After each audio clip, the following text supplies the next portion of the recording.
Bonjour à tous, bienvenue dans un nouveau tutoriel dans lequel je présente le logiciel SpeedFan, qui est un logiciel qui permet de connaître la température de ses composants d'ordinateur en temps réel. Alors ça va vraiment être un tuto très rapide car c'est rien de compliqué, il y a juste à installer et à obtenir les données. On va aller dans le lien en description pour télécharger le fichier zip du logiciel. En cliquant sur SpeedFan 4.52, on enregistre. On peut maintenant lancer l'exécutable, ça va lancer le setup, on appuie sur I agree, là on laisse tout cocher, next. On va sélectionner le dossier de destination, donc moi je vais le changer comme ceci et on peut appuyer sur installer. Donc l'installation est extrêmement rapide puisque le fichier fait que 9 mégas. Et voilà, l'installation est terminée. Par défaut, le logiciel s'exécute en tant qu'administrateur, mais si ça ne le fait pas, pensez à ouvrir en tant qu'administrateur en faisant clic droit, ouvrir en tant qu'administrateur. Donc le logiciel est vraiment tout petit et très simple d'utilisation et de compréhension. On va tout de suite commencer par le passer en français. Ça va permettre de régler quelques petits problèmes de compréhension en cliquant sur configure. Ça ouvre cette interface. On va aller dans options en milieu et là on va pouvoir sélectionner la langue française. On peut même, si l'on veut, changer la couleur des éléments. Je ne fais pas, mais si vous préférez d'autres couleurs, vous pouvez facilement le faire ici. Passons maintenant à la lecture du logiciel. Donc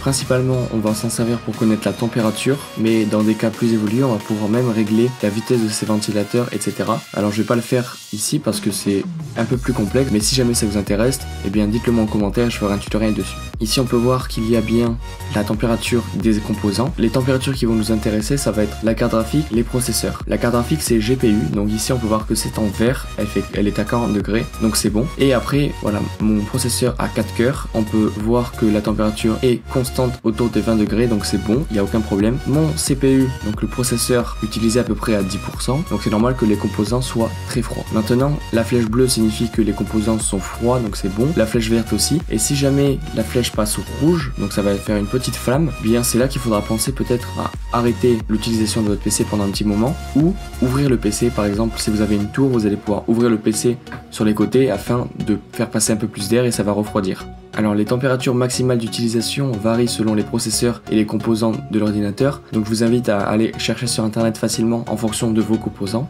Mais il est vraiment important de ne pas dépasser un certain seuil de température parce que sinon le composant peut tout simplement brûler et le PC devient HS. Voilà, c'est la fin de ce tutoriel, j'espère qu'il vous sera utile. Si c'est le cas, précisez-le moi dans les commentaires. Ensuite vous pouvez vous abonner à la chaîne, liker la vidéo ou enfin partager la vidéo à vos potes. Et moi je vous dis à plus pour une prochaine vidéo.